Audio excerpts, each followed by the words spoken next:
जय हिंद साथियों, स्वागत है आप सभी का एक बार फिर से आपके अपने चैनल कॉम्पिटिटिव एग्जाम्स अड्डा में। साथियों, यूपीएससी असिस्टेंट प्रोफेसर परीक्षा के लिए जो हमारी टेस्ट सीरीज़ चल रही है उस टेस्ट सीरीज़ के प्रैक्टिस सेट्स 12 हैं। तो आइए बिना देरी के शुरू करते हैं क्वेश्चन नंबर 1 से। क्वेश्चन नंबर 1 है, रामगढ़ विषधारी बाघ रिजर्व किस राज्य में स्थित है। तो देखिए रिसेंटली ये ऐड हुआ है, क्वेश्चन यहाँ से बन सकता है बिल्कुल। और ये देखिए 52वां टाइगर रिजर्व है, बाघ रिजर्व की बात चल रही है। तो देखिए ये जो ऐड हुआ है ये राजस्थान में ऐड हुआ है। राजस्थान में अब 4 टाइगर रिजर्व्स हो गए हैं। इसके अलावा रणथंभौर, सरिस्का, मुकुंदरा और इसके बाद में ये चौथा जो जुड़ा है वो है रामगढ़ विषधारी। आप कमेंट बॉक्स में बताएंगे कि जो 53वां 53rd टाइगर रिजर्व ऐड हुआ है वो कौन से राज्य से, उसका नाम क्या है। तो ये एक इम्पॉर्टेंट क्वेश्चन बनेगा आपके एग्जाम के लिए, और ये क्वेश्चन जो मैं पूछ रहा हूँ आपसे ये बिल्कुल आ सकता है। क्वेश्चन नंबर 2 है, असानी चक्रवात कहाँ उत्पन्न हुआ है। तो देखिए असानी चक्रवात जो है रिसेंटली न्यूज़ में था। ये जो उत्पन्न हुआ है ये बंगाल की खाड़ी में उत्पन्न हुआ है, और इसका जो नाम असानी दिया है वो श्रीलंका ने दिया है। आपको पता होगा कि जो चक्रवात स्पेसिफिक एरिया में आते हैं तो उसके जो आसपास के कंट्रीज़ होते हैं वो उस चक्रवात का नाम देते हैं। तो इसी तरीके श्रीलंका ने असानी नाम दिया था, क्योंकि शिंगली भाषा में असानी का अर्थ होता है क्रोध। इसके बाद में देखिए क्वेश्चन नंबर 3 है, निम्नलिखित में से देखिए जो सेकंड क्वेश्चन मैंने बताया है आपको मैं कुछ एक दो चीज़ें फालतू बता रहा हूँ, लेकिन मैं आपको ये भी बताता हुआ चलता हूँ कि आपको कितनी चीज़ें पढ़नी है। आपको इसमें जो क्वेश्चन है वो तो आपको पता होना चाहिए, असानी चक्रवात कहाँ उत्पन्न हुआ है। साथ ही क्वेश्चन इस तरीके से भी पूछा जा सकता है कि असानी जो नाम दिया है कौन सी कंट्री ने दिया था। तो ये सब नहीं पूछा जाएगा कि असानी का अर्थ क्या है, ये सब चीज़ें नहीं पूछी जाएंगी। आपको 2 चीज़ें पूछी जा सकती हैं, कहाँ उत्पन्न हुआ है और कौन से देश ने इसका नाम दिया है। इसके बाद में देखिए थर्ड क्वेश्चन है, निम्नलिखित में से कौन सा एक कृत्रिम पारातंत्र है। तो देखिए कृत्रिम आर्टिफिशियल इकोसिस्टम कौन सा है, इसमें से आपको छांटना है। तालाब, खेत, वन, कौन सा रहेगा इसमें से आंसर। तो आंसर रहेगा खेत। तालाब जो है अपने आप बन जाता है, एक तरीके से प्राकृतिक है। और देखिए वन जो है वन भी अपने आप बनते हैं, लेकिन जैसे खेत हो गया या बगीचा ये सब क्या है, कृत्रिम पारितंत्र है। तो देखिए आर्टिफिशियल इकोसिस्टम्स हैं ये। जैसे कि मैंने एग्जाम्पल आपको बताया कि खेत वगैरह जो है हम लोग खुद निर्माण करते हैं, बगीचे वगैरह का हम खुद निर्माण करते हैं। क्वेश्चन नंबर 4 है, मॉन्ट्रियल प्रोटोकॉल निम्न में से किसके रक्षण से संबंधित है। तो देखिए ये मॉन्ट्रियल प्रोटोकॉल वगैरह जो है काफ़ी इंपॉर्टेंट है। आने वाले 1-2 जो कन्वेंशंस हुए हैं इसी टेस्ट सीरीज़ में वो आने वाले हैं, काफ़ी इंपॉर्टेंट रहेंगे, आप ध्यान से सुनेंगे। तो देखिए मॉन्ट्रियल प्रोटोकॉल के बारे में काफ़ी चीज़ें जो आ सकती हैं वो मैं आपको कवर कराने की कोशिश करूँगा इसी क्वेश्चन में। तो पहले इसका आंसर देख लेते हैं। आंसर क्या रहेगा इसका, ये रहेगा ओजोन परत। मॉन्ट्रियल प्रोटोकॉल ओजोन परत से रिलेटेड है। इसके अलावा इसके बारे में मैं आपको बता दूं कि ये वियना संधि का एक प्रोटोकॉल है। वियना संधि हुई थी, देखिए वियना कन्वेंशन से रिलेटेड रहेगा मॉन्ट्रियल प्रोटोकॉल। और इसमें देखिए किसके उद्देश्य से किया गया था ये कि ODS जो थे, ODS ओजोन डिप्लीटिंग सब्सटेंस हैं उनको क्या करना था, उनसे जो है इसको बचाना था, इनको जो है फेज आउट करना था। मतलब ODS जो सब्सटेंसेस थे उनको बंद करवाना था, इसलिए ये कन्वेंशन हुई थी। और जो ODS सब्सटेंसेज है मैं आपको बता देता हूँ, क्लोरोफ्लोरोकार्बन, इस तरीके के सब्सटेंसेज जो हैं वो ODS में आते हैं। और यह जो प्रोटोकॉल है 1 जनवरी 1989 में प्रभावी हुआ था। मतलब 1989 में ये प्रभावी हुआ था। 1987 में ये प्रोटोकॉल हुआ था, मतलब मीटिंग हुई थी इसकी, और लगभग 2 साल बाद में ये प्रभावी हुआ था। इसके बाद में देखिए और चीज़ें मैं आपको बता देता हूँ इसके बारे में कि 2009 में ये यूनिवर्सली क्या हो गया था, रेटिफाई कर लिया गया था। मतलब जितनी पार्टीज़ इसकी सदस्य थी उन सब ने इसको मान लिया था। रेटिफाई का मतलब मान लिया था। और ये पहली ऐसी कन्वेंशन थी कि जिसमें जितने सारे पार्टीज़ थी उन सब ने इसको रेटिफाई कर लिया था 2009 में। तो ये क्वेश्चन भी आपसे पूछा जा सकता है। मॉन्ट्रियल प्रोटोकॉल जो है पहली ऐसी यूनिवर्सल कन्वेंशन है जिसको, पहली ऐसी कन्वेंशन है जिसको यूनिवर्सली मतलब सभी पार्टीज़ ने, सभी कंट्रीज़ ने मान लिया था जो भी उसके पार्ट हैं। तो ये सारी चीज़ें आपको ध्यान रखनी है।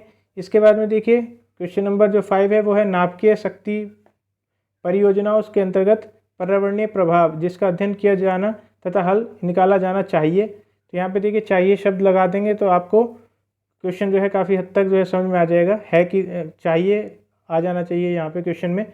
तो देखिए नाभिकीय शक्ति परियोजना के अंतर्गत जो पर्यावरणीय प्रभाव होता है उसका अध्ययन करा जाना चाहिए, क्योंकि करा जाना भी चाहिए और हल निकालना चाहिए, क्योंकि वायु, मृदा और जल का रेडियोधर्मी दूषण। तो देखिए इन जो गतिविधियां होती हैं नाभिकीय न्यूक्लियर पावर जो प्रोजेक्ट्स हैं उनके द्वारा वायु, मृदा, जल में जो है रेडियोधर्मी मतलब रेडियो एक्टिव बेसिकली पॉल्यूट होती हैं ये सारी चीज़ें। वन अवरोपण होता है और पेड़ पौधों तथा जंतुओं को जो है समूह को क्षति पहुंचती है। इनको भी देखिए काफ़ी नुकसान होता है, वनों को, पेड़ पौधों को, इनको नुकसान होता है।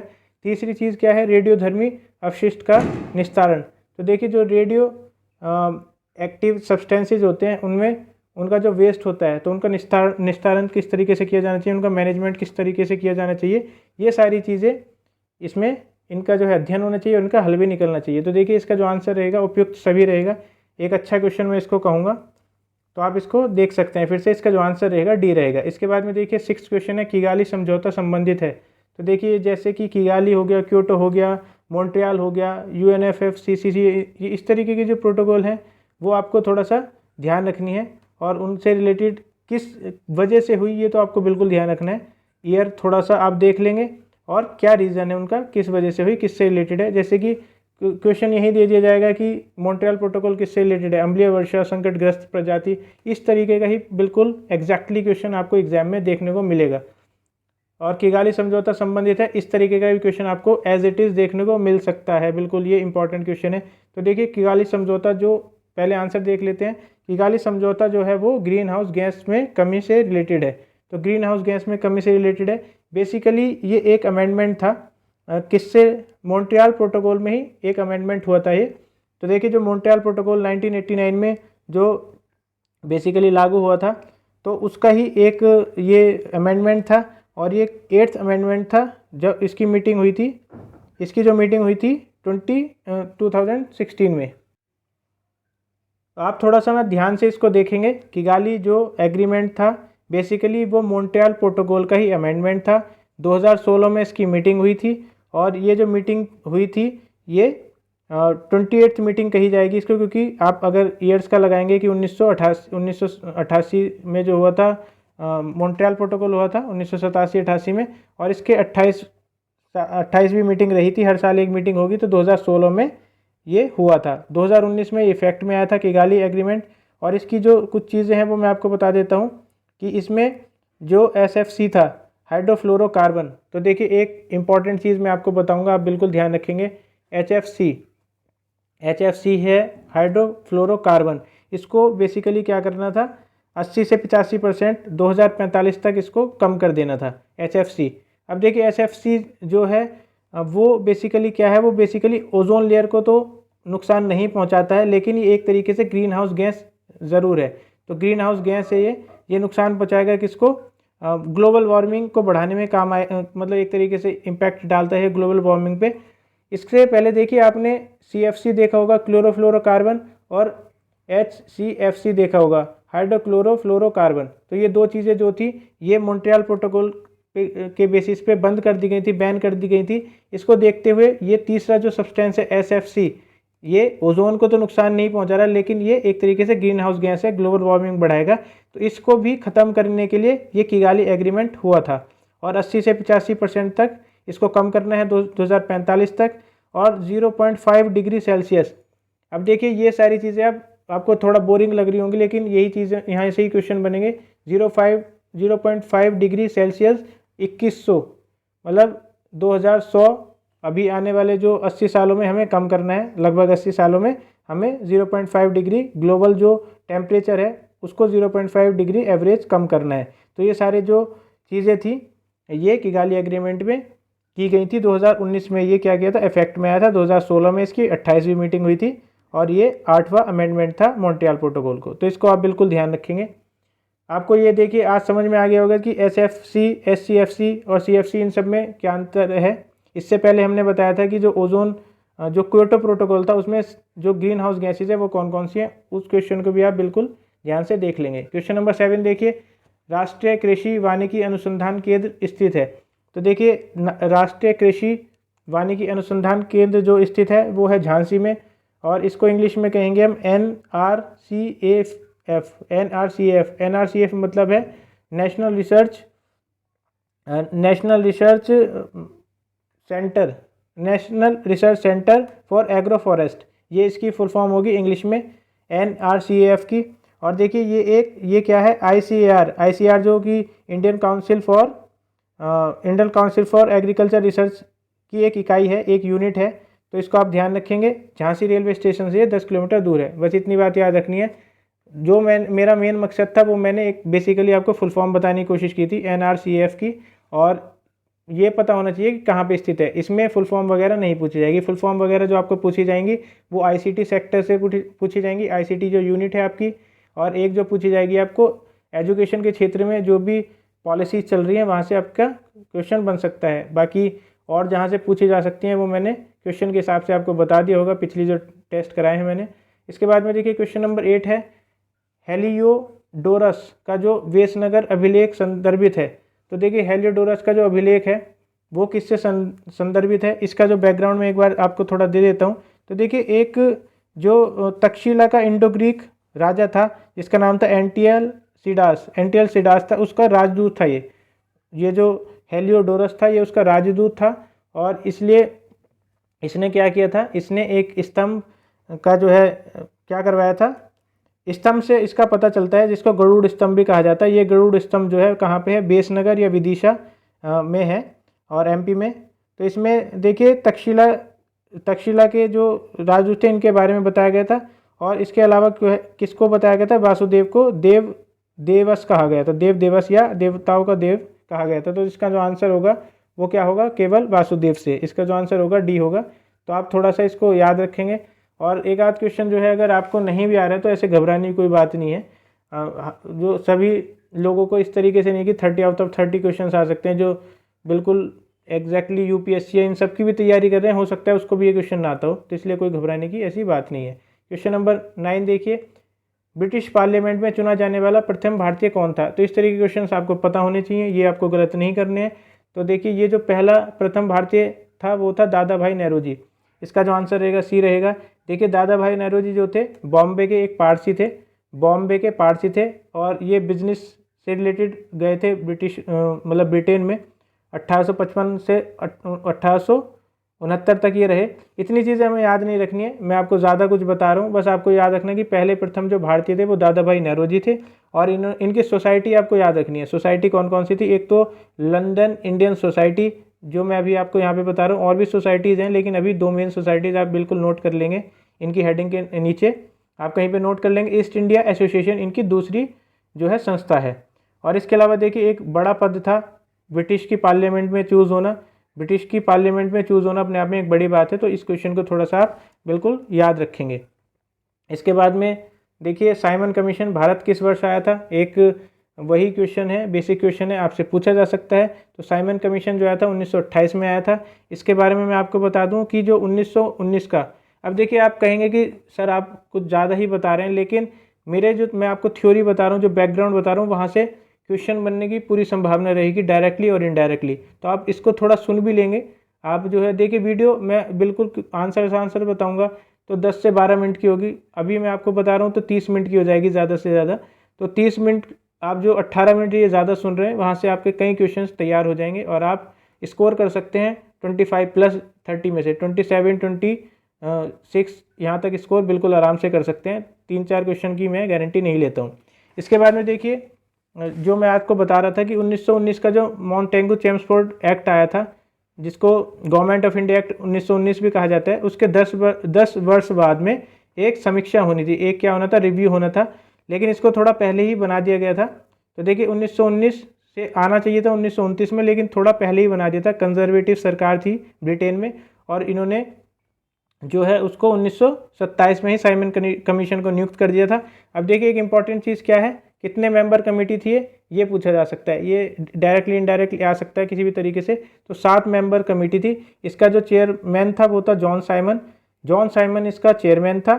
और इसको जो है भारतीयों ने क्या कर दिया था, जो है एक तरीके से क्या किया था, इसका अपोज किया था, क्योंकि इसमें कोई भी भारतीय नहीं था।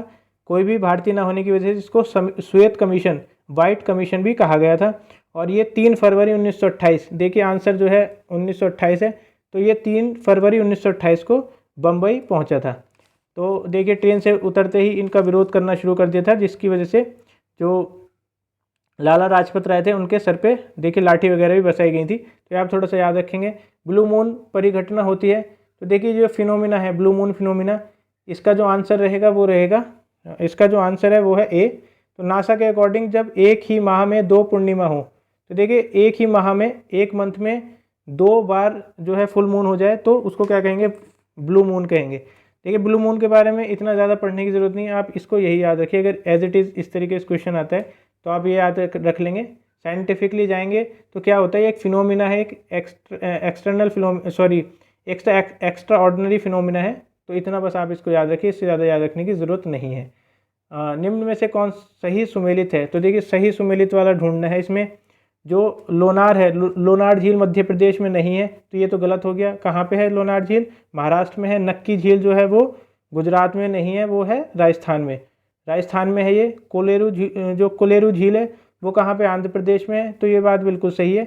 और पुलिकट झील जो है वो केरल में नहीं है, पुलिकट झील तो देखिए आपको पता ही होगा आंध्र प्रदेश में है। तो इसलिए इसका जो आंसर सही रहेगा, सही सुमेलित है, वो है कोलेरू झील आंध्र प्रदेश में। बाकी और जो ऑप्शन थे उनके मैंने आंसर आपको बता दिए हैं। बंदी बनाए गए व्यक्ति के मौलिक अधिकारों की रक्षा किस अनुच्छेद से जो है प्रदत्त होती है। तो देखिए ये क्वेश्चन काफ़ी रिपीट हो रहा है, तो इसका मतलब ये है कि ये काफ़ी इंपॉर्टेंट है, और मैं भी बता रहा हूँ कि काफ़ी इंपॉर्टेंट है ये। तो आपको ये थोड़ा सा याद रखना है। ये अनुच्छेद 22 है। अनुच्छेद 22 में क्या होता है, जो भी बंदी बनाया जाता है उसके मौलिक अधिकारों की रक्षा होती है। तो देखिए इसमें क्या क्या होता है, बेसिकली जो भी जिसको क्या किया गया है, गिरफ्तार किया गया है, एक तो उसको ये बताना होता है कि भाई आपको क्यों गिरफ्तार किया, ये उसका राइट है कि उसको पता होना चाहिए कि वाई ही और शी इज़ बीन अरेस्टेड, ये उसको पता होना चाहिए क्यों अरेस्ट हो रहा है। दूसरी चीज़, उसको अपने डिफेंडर को चूज़ करने का क्या अधिकार होता है, मतलब एक लीगल काउंसलर जो है वो उसको अधिकार होता है कि लीगल काउंसलर उसको प्रोवाइड किया जाए। और इसी तरीके से उसको ये सारे अधिकार होते हैं आर्टिकल नंबर 22 से रिलेटेड। क्वेश्चन नंबर 14 देख लेते हैं। केंद्र सरकार में उच्चतम नागरिक सेवा अधिकारी कौन होता है। तो देखिए केंद्र सरकार, सेंट्रल गवर्नमेंट में उच्चतम मतलब बेसिकली सुप्रीम नागरिक सेवा अधिकारी, सिविल सर्वेंट कौन होता है। तो देखिए सिविल सर्वेंट कौन रहेगा, ये रहेगा कैबिनेट सेक्रेटरी। जो कैबिनेट सेक्रेटरी रहेगा उसको मंत्रिमंडल सचिव भी कहा जाएगा। तो इसका जो आंसर रहेगा वो रहेगा answer B, option number B इसका आंसर रहेगा। इसके बाद में देखिए क्वेश्चन नंबर 15 देख लेते हैं। क्वेश्चन नंबर 15 है कि संविधान के किस अनुच्छेद के अंतर्गत लोक सेवा आयोग के सदस्यों को हटाया जा सकता है। तो देखिए लोक सेवा आयोग एक आपका बिल्कुल स्पेसिफिक टॉपिक है आपके सिलेबस में, क्वेश्चन किसी भी तरीके से पूछा जा सकता है। तो 317 जो आर्टिकल है उसमें लोक सेवा आयोग के अध्यक्ष को हटाया जा सकता है। और ये किस बेसिस पे हटाया जा सकता है, बेसिकली मिस बिहेवियर या इनएप्रोप्रिएट बिहेवियर के बेसिस पे। और ये कौन हटाएगा, ये हटाएगा राष्ट्रपति द्वारा हटाया जाएगा। भारत के 8 कोर सेक्टर में किसे शामिल नहीं किया गया है। इकोनॉमिक्स से ये क्वेश्चन है। तो देखिए इसमें जो शामिल नहीं किया गया है, कोयला इसमें आता है, विद्युत आती है, उर्वरक आता है, फर्टिलाइजर, और रसायन नहीं आता है। तो देखिए इसका जो आंसर रहेगा रसायन रहेगा, आंसर रसायन बिल्कुल इसका रहेगा। इसके अलावा मैं आपको बता दूं कि जो ये 8 कोर सेक्टर की बात हो रही है, तो ये लगभग 40.27% जो है भाग लेते हैं इंडेक्स ऑफ इंडस्ट्रियल प्रोडक्शन में। IIP में जो है इनका 40.27% भाग होता है। इसमें एक चीज़ और क्वेश्चन आपसे पूछा जा सकता है कि सबसे ज़्यादा भाग किसका होता है, सबसे ज़्यादा परसेंटेज किसकी होती है। तो मैं आपको मोटा मोटा बता देता हूँ, आप कहीं पे नोट कर सकते हैं अगर आपको करना है तो देखिए सबसे ज़्यादा रिफाइनरी प्रोडक्ट्स का पार्ट होता है, दूसरे नंबर पे इलेक्ट्रिसिटी का होता है, तीसरे नंबर पे जो होता है वो किसका होता है, स्टील का होता है, चौथे नंबर पे रहेगा कोयले का, पाँचवें नंबर पे रहेगा क्रूड ऑयल, छठे नंबर पे रहेगा नेचुरल गैस, और सातवें नंबर पे सीमेंट, और आठवें नंबर पे क्या रहेगा आपका फर्टिलाइज़र रहेगा। तो फर्टिलाइज़र का सबसे कम भाग होता है, सबसे ज़्यादा होता है रिफाइनरी प्रोडक्ट्स का। इसके बाद में देखिए क्वेश्चन नंबर 17 है, निम्नलिखित में कौन सी शोध विधि में स्वतंत्र चरों को आश्रित चरों पर उसके प्रभाव को देखने और मापने के लिए व्यवहार में लाया जाता है। तो देखिए इस तरीके का जो क्वेश्चन है वो आप बिल्कुल, आपको कहीं पे ये चर वाली बात आती है, स्वतंत्र चर, इंडिपेंडेंट, और जो इंडिपेंडेंट वेरिएबल और जो क्या आते हैं डिपेंडेंट वेरिएबल है, उसमें आपको क्या करना है, उसमें आपको एक्सपेरिमेंटल पे करना है, प्रायोगिक विधि पे करना है, प्रायोगिक विधि पे करना है। इसका जो आंसर रहेगा बी रहेगा। इसके बाद में देखिए ये एक अच्छा क्वेश्चन है, क्वेश्चन नंबर 18, इंद्रियानुभव शोध में निम्नलिखित में से कौन सी विधि का प्रयोग किया जाता है। बहुत अच्छा क्वेश्चन मैं इसको कहूँगा, और एक इम्पॉर्टेंट क्वेश्चन है, आ सकता है एग्जाम में। तो देखिए, इंद्रिया तु भव शोध का मतलब है एम्पेरिकल रिसर्च, इंद्रियों के अनुभव के बेसिस पे जो किया जाता है, तो ये क्या है, एम्पेरिकल रिसर्च की बात हो रही है। तो इसमें जो है कौन सी विधि का प्रयोग होता है, इसमें विधि का प्रयोग होता है, इसका ऑप्शन रहेगा डी। तो ये वैज्ञानिक विधि का प्रयोग होता है, इसमें वैज्ञानिक विधि का प्रयोग होता है। और इसमें मैं आपको बता दूं कि ये एक ऐसी अनुसंधान विधि है, ऐसी रिसर्च विधि है जो इंद्रिय अनुभवों के माध्यम से प्राप्त साक्ष्यों का क्रमबद्ध परीक्षण करती है। तो देखिए क्या होगा, पहले इंद्रिया बताएंगी, आपने जो है 10-20 कौए देख ली, जो कौए का मतलब है जो क्रोज होते हैं, आपने 20 कौए देखे कि वो काले हैं, और आपने फिर क्या किया, उसको एक तरीके से जर्नलाइज कर दिया कि वो क्या होते हैं, सारे कौए क्या हैं, काले ही होते हैं, जो विश्व में सारे कौए हैं काले होते हैं। लेकिन इसके लिए देखिए एक चीज़ क्या होनी चाहिए, यूनिफॉर्मिटी ऑफ वर्ल्ड होनी चाहिए। एक जो प्री कंडीशन होती है ऐसी विधि के लिए, वैज्ञानिक विधि के लिए, वो होती है यूनिफॉर्मिटी ऑफ वर्ल्ड, कि वर्ल्ड में सारी जगह क्या है, यूनिफॉर्मिटी है, मतलब एक जैसे ही कंडीशंस रहेंगी और कहीं भी चेंज नहीं होगी, तभी साइंटिफिक मेथड जो है कामयाब है। क्वेश्चन नंबर 19 है, जांच पड़ताल की प्रक्रिया में एकत्रित किए गए मूल आंकड़ों को कहते हैं। तो देखिए, जो मूल आंकड़े हैं, अगर आपने मूल प्राइमरी से ले लेंगे इसका मतलब, तो ये होगा प्राथमिक आंकड़े। मूल आंकड़े कहेंगे तो उसको प्राथमिक आंकड़े कह सकते हैं हम। तो अगर आप इन्वेस्टिगेशन कर रहे हैं और उसमें मूल आंकड़ों को एकत्रित कर रहे हैं तो उसको प्राइमरी आंकड़े कहे जाएंगे, प्राइमरी सोर्सेज कहे जाएंगे। सेकेंडरी सोर्सेज क्या होते हैं, जब प्राइमरी सोर्सेज के बेसिस पे कोई रिसर्च की जाए तो उसको सेकेंडरी रिसर्च भी कहते हैं और सेकेंडरी सोर्सेज भी कहा जाएगा, द्वितीयक आंकड़े कहा जाएगा उनको। उसके बाद में देखिए आईसीटी का तात्पर्य है, तो आईसीटी की फुल फॉर्म इम्पॉर्टेंट हो जाती है थोड़ी सी, इंफॉर्मेशन एंड कम्युनिकेशन टेक्नोलॉजी, तो ये आपको बिल्कुल पता ही था। और इसमें जो है प्रसारण media, broadcast media, telephone communication, ये सारी चीज़ें आती हैं। CAD एक इम्पॉर्टेंट चीज़ रहेगी, क्योंकि देखिए 3D डिज़ाइनिंग से क्वेश्चन आ सकता है, काफ़ी रिसेंटली न्यूज़ में रहती है, तो इसलिए CAD एक इम्पॉर्टेंट सॉफ्टवेयर है कंप्यूटर का, जिससे क्या होता है, जिससे कि डिज़ाइन और डिज़ाइन प्रलेखन किया जाता है, डॉक्यूमेंटेशन किया जाता है। कोई भी डिज़ाइन बनाया जाता है, मान लीजिए आपको कार का डिज़ाइन बनाना है, जो कार कंपनीज़ हैं ये भी कंप्यूटर पे अगर डिज़ाइनिंग करती हैं तो CAD का यूज़ करते हैं। मान लीजिए इंफ्रास्ट्रक्चर बनाना है, घर बनाना है, कोई बिल्डिंग बनानी है, ये सब CAD का यूज़ करती हैं। तो इसका जो आंसर रहेगा computer aided computer aided design, computer से बनाया गया design, computer aided design CAD की फुल फॉर्म रहेगी। इसके बाद में देखिए क्वेश्चन नंबर 22 है, स्टोरेज डिवाइस जो एक ही डेटा को बहुत ही अलग अलग डिस्क पर स्टोर करता है ताकि एक डैमेज हो जाने पर दूसरी पर वही डेटा पाया जाए। तो देखिए ऐसी कौन सी डिवाइस है स्टोरेज डिवाइस, ये डिवाइस को कहते हैं हम रेड। इसका जो आंसर रहेगा रेड रहेगा। रेड की फुल फॉर्म देखिए, रेड की जो फुल फॉर्म रहेगी वो रहेगी redundant array of independent disk, redundant array of independent disk. यहाँ पे देखिए आपको अगर आंसर नहीं आता है तो आप इनको एलिमिनेट भी कर सकते हैं। देखिए मैग्नेटिक टेप जो है इस तरीके का काम नहीं करती है, फ्लॉपी डिस्क एक ही जगह पे स्टोर करती है, मैग्नेटिक डिस्क भी एक तरीके से स्टोर करती है। तो अगर मेरे सामने क्वेश्चन आता है तो मैं बिना देखे इस पर रेड लगाता, क्योंकि मुझे इन तीन ऑप्शंस का थोड़ा सा ज्ञान है कि ये इस तरीके का काम नहीं करती हैं। तो रेड की फुल फॉर्म नहीं भी पता होती तो मैं ऑप्शन सही लगाता। तो आपको इसी तरीके से एलिमिनेशन भी यूज़ करना है। और क्वेश्चन नंबर जो 22 है उसका आंसर ए रहेगा, RAID redundant array of independent disk. इसमें एक जगह से जो है डेटा डिलीट भी हो जाता है तो दूसरी जगह से यूज़ किया जा सकता है। और इसमें जो है बेसिकली कई सारी डिस्क होती हैं, कई सारी डिस्क होती हैं जिसमें डेटा स्टोर होता है।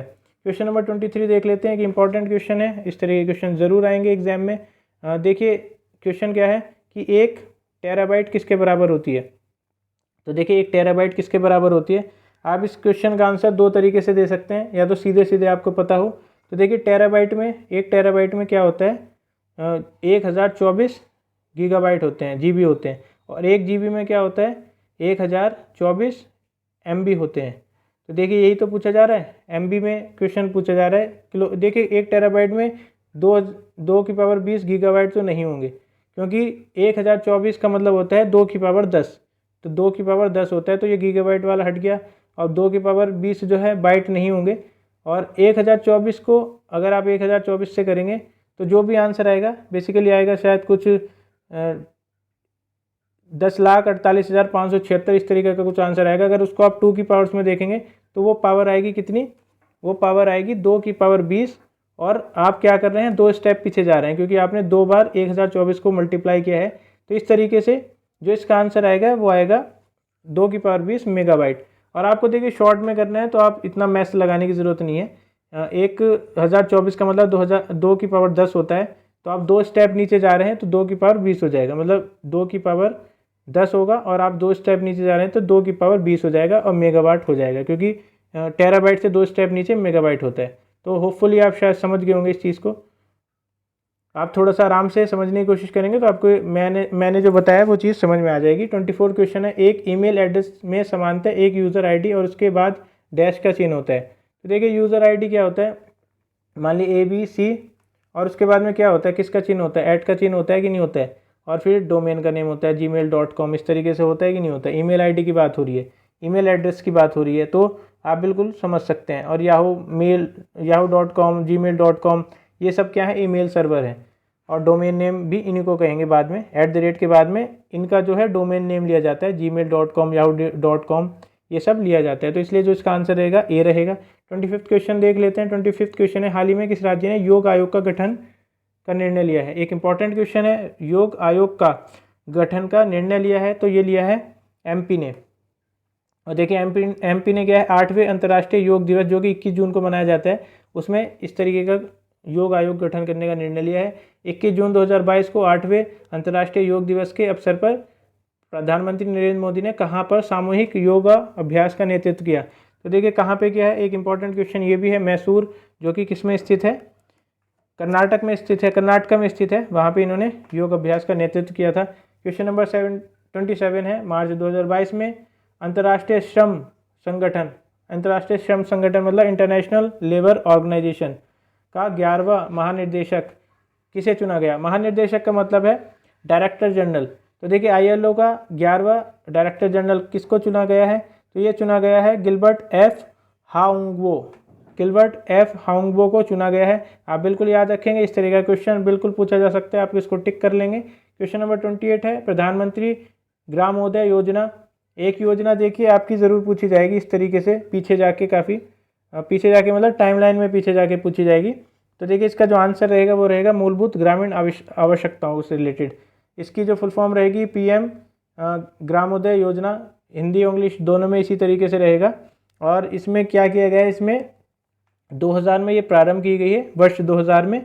और इसमें लोगों की मूलभूत जो आवश्यकताएं हैं, जैसे प्राथमिक शिक्षा, स्वास्थ्य, पेयजल, आवास, सड़कें, इनको निर्धारित समयावधि में पूरा करना है।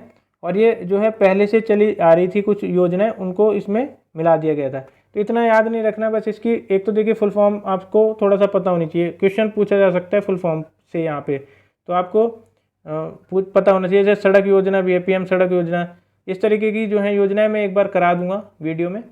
29 क्वेश्चन है, कक्षा का मुक्त वातावरण जहाँ अध्यापक एवं छात्र आपस में सहभागी होते हैं और एक दूसरे का ध्यान रखते हैं, ऐसे वातावरण में कौन सा शिक्षण स्तर सहायक होगा। तो देखिए इस तरीके का एनवायरनमेंट है जहाँ पे teacher and student are of friendly nature, और friendly nature in the sense कि सहभागी होते हैं, एक तरीके से कोऑर्डिनेट कर रहे हैं और एक दूसरे का ध्यान रख रहे हैं। तो ऐसे वातावरण में कौन सा शिक्षण स्तर सहायक होगा, तो ऐसे में जो होगा विमर्शी स्तर होगा, विमर्शी स्तर। आंसर जो रहेगा इसका वो ऑप्शन नंबर C रहेगा। विमर्शी स्तर का मतलब है एक तरीके से इसको दो तरीके से हम ले सकते हैं विमर्शी स्तर को, या तो डिस्कशन मेथड कह सकते हैं, डिस्कशन मेथड, या इसको रिफ्लेक्टिव लेवल ऑफ टीचिंग भी कहा जा सकता है। तो देखिए रिफ्लेक्टिव लेवल ऑफ टीचिंग में क्या होता है, बेसिकली एक तरीके से बातचीत होती है और जहाँ पे कमी पेशी रह जाती है वहाँ पे उसको पूरा किया जाता है। तो इसलिए जो है इस वातावरण में मुक्त वातावरण इसको कहा जाएगा, कक्षा का मुक्त वातावरण। आज का देखिए लास्ट क्वेश्चन है, सामान्यीकरण योग्यता के लिए संभावना की खोज पर केंद्रित होने के साथ निम्नलिखित में से कौन सा शोध का प्रकार मुख्यतः सैद्धांतिक प्रकृति के प्रयोग पर लक्षित होता है। तो देखिए इसको थोड़ा सा मैं आपके लिए इजी कर देता हूँ, जो हिंदी मीडियम के छात्र देख रहे हैं शायद उनके लिए तो इजी रहेगा काफ़ी। तो इसका देखिए क्या है बेसिकली कि थ्योरेटिकल एडवांसमेंट मतलब कि सैद्धांतिक जो प्रगति है उस पर क्या करना है, वो करनी है, प्रगति तो करनी है, सैद्धांतिक थ्योरी में प्रगति करनी है, लेकिन फोकस करना है कहाँ पे, on exploring possibility of generalisation, कि जनरलाइजेशन की जो भी उम्मीद हो सकती है, जो भी संभावना हो सकती है, उस पर भी फोकस करना है हमें। सामान्यीकरण का मतलब है जनरलाइजेशन के लिए फोकस करना है। तो देखिए ऐसी कौन सी विधि है, ये basically applied method, applied research को कहा जाएगा। अप्लाइड रिसर्च का मतलब है अनुप्रयुक्त शोध। जो ऑप्शन नंबर डी है अनुप्रयुक्त शोध, उसको कहा जाएगा। और इसको इंग्लिश में अप्लाइड रिसर्च, जैसे कि मैंने बताया आपको, वो कहा जाता है। और ये साइकोलॉजी में देखिए यूज़ होती है। साइकोलॉजी में जो भी व्यवहार पे करना है, व्यवहारिक समस्या जो हैं, जो बेसिकली क्या है, बिहेवियरल प्रॉब्लम्स हैं, उनको सॉल्व करने के लिए इस तरीके का शोध प्रणाली होती है। और इसमें जो फोकस किया जाता है, थ्योरी का एडवांसमेंट करना है और focus on exploring possibility for generalisation.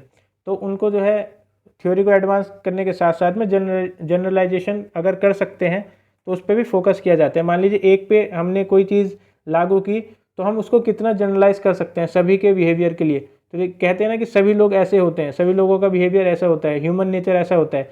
तो ये सब कैसे आया, ये सब अप्लाइड रिसर्च करके आया। एक पे हमने किया, फिर 2 पे किया, उसी तरीके से फिर उसको जनरलाइज कर दिया। तो यही क्वेश्चन में पूछा जा रहा है। इसको आप किसी भी तरीके से समझ सकते हैं, आसान सी भाषा में मैंने इसको आपको बता दिया है। तो दोस्तों आज का लास्ट क्वेश्चन था ये। और इसी के साथ में ये थोड़ा सा आप इसको भी कंसिडर्ड करेंगे बिल्कुल। और वीडियो अगर आपको अच्छी लगती है, कंटेंट आपको अच्छा लगता है, तो आप बिल्कुल शेयर किया कीजिए। इसी के साथ में दोस्तों मैं कहूँगा कि अपनी तैयारी को जो है इसी स्तर पर रखिए, अच्छी तैयारी कीजिए और सिलेक्शन के लिए बिल्कुल तैयार रहिए। इसी के साथ में दोस्तों थैंक यू।